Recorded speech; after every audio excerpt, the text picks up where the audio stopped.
Hey everybody, it's Matt, Serenity Haven Homestead. Gonna give you all a quick tour of my wood shop. This is basically an outbuilding with the base that was made off a deck. You can see the old deck boards. I painted a lot of the walls and the ceiling and the floor white. I got sand mixed in with the paint on the floor, so that way I have some grip up underneath my feet. And give you all a quick tour. Don't mean to move so fast, but there's my door, big enough to come through and have everything. First things first, got my wood lathe. It's a central machinery that I got from Harbor Freight. I got some bow gouges that I got from Amazon, I'm not sure who. But then I have some different spindle gouges, skews, diamond cutoffs, and all that was either given to me or gotten from Harbor Freight. I have a WEN, W-E-N, 2.5 inch chuck, and then I got one that's a little bit bigger. But then this little circle doodad is a worm screw where you can put in the wood. But then also have a small face plate, a little bit bigger face plate, and the quick squared where I can mark the center, or quick center, however which way you want to say it. I have job light work, heat lamp things. Got 3 of them where I have good lighting over here. I got 2 fans. I got a stand fan blowing air out. Got another one blowing air past me. I have multiple tape measures there. Then I have a Delta table saw I got from Lowe's years ago.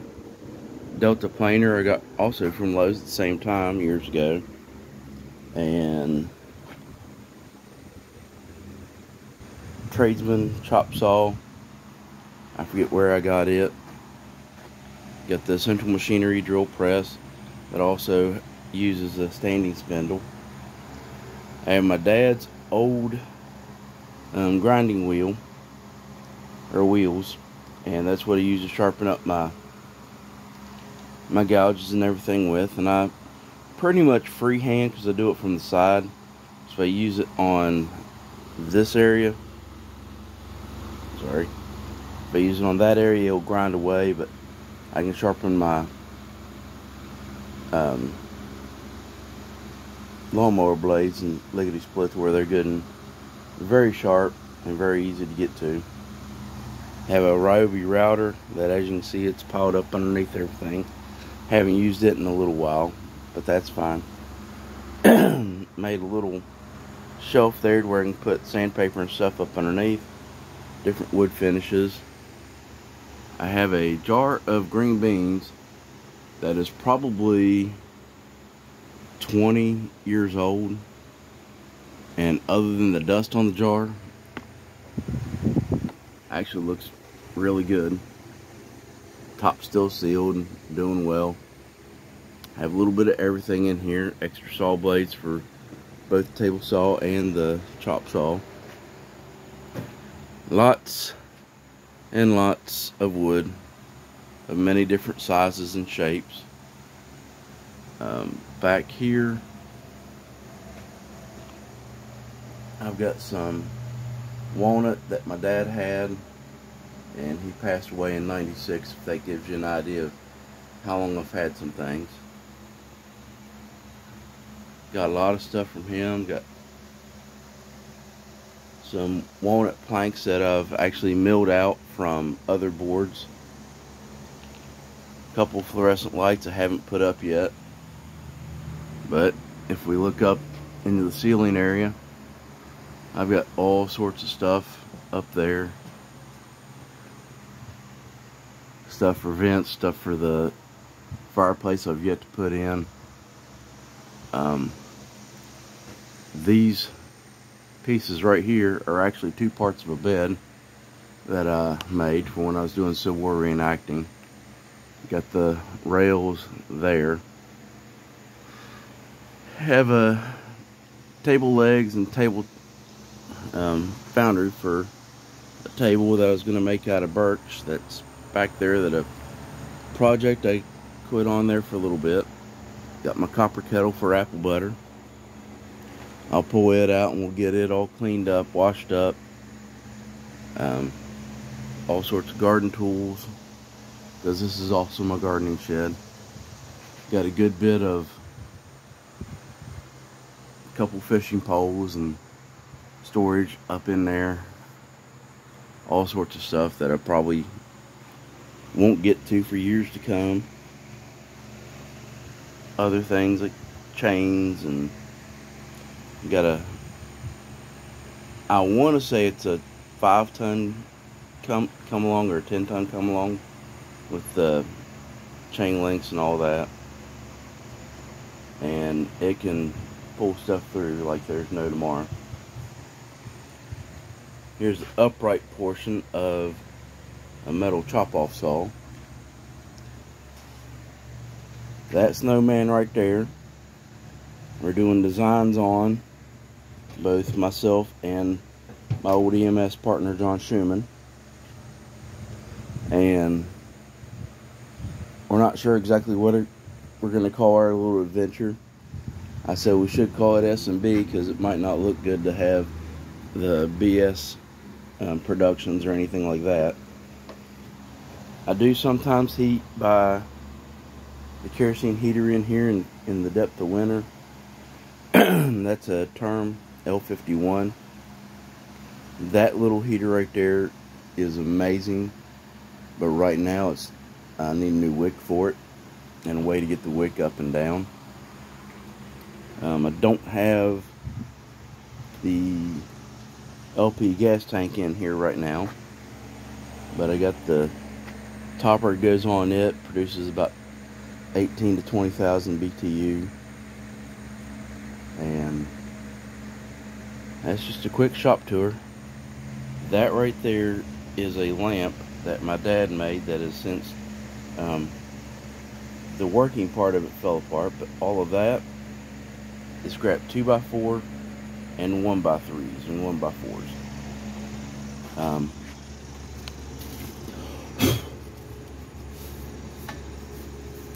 But my dad was, to say he was an awesome woodworker is an understatement. I just wish I could have learned a whole lot more from him before he passed away.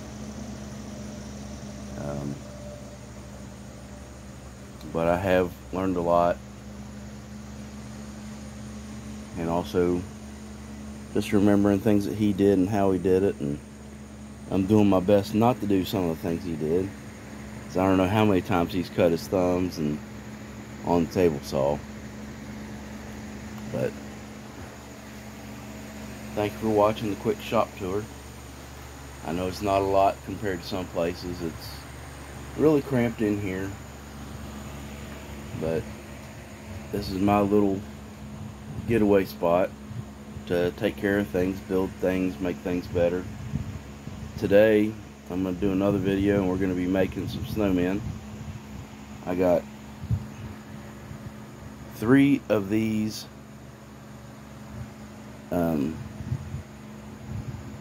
I guess spacers, because you had the bands here, and I got them for free from Home Depot because they're going to throw them away. But I also got a piece of poplar there that I'm going to be making into multiple bowls. Piece of poplar here is going to be made into bowls. But then also got cherry, more cherry, more cherry, sassafras there, more cherry and sassafras. These 2 are chair legs from a chair that just broke and was beyond repair, so we're going to see what we can do with those. Underneath the polyurethane, got a piece of crab apple, and that right there is some of the hardest material that I've ever worked with. But it is beautiful when it gets done. I've got I think a video and some pictures on Facebook about that piece, where I made another piece of it in a bowl for a neighbor, because it came off of his property. This is cherry that I got to working with, and then it didn't really fall apart. It just didn't want to work out the way I needed it to work out. I'm going to make that to where I can set that back on there.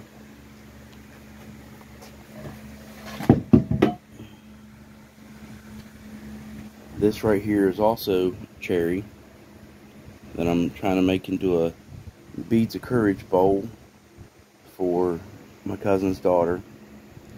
So, and then we also got other pieces that are part done, part not. Piece of red cedar, poplar there, poplar there. This is red oak, and if you can see these grooves right here, that's where there's actually a screw in the wood, and that is all rough cut red oak that was in the Milton General Store that got torn down in the late 50s, early 50s, something like that. Either after a fire or before a fire or something like that. I'm not too positive on that information, but I finally got part of this place cleaned up. I know it doesn't look it, but we did. Up here in this box, I have part of my old turkey Nicholas's wing feathers. We're going to try to make those into some feather fans, and other odds and ends and scrap pieces, and my dad's old tobacco machete. It's there. Our Uncle Charlie, he used that back in around the time of the Second World War, before, during, and after. And so I've got that piece of history in here as part of my dad also. There's the heater top that I have. But thank you for coming. Thank you for watching. Like, share, subscribe. We're going to get going and do some creating. Oh, I want to show you one other thing my dad did. That's a pillar candle holder that he made. And then above it is one I tried to make, but it started splitting on me, and I'm not sure how that's going to turn out, or even if it's going to be worth turning it any further.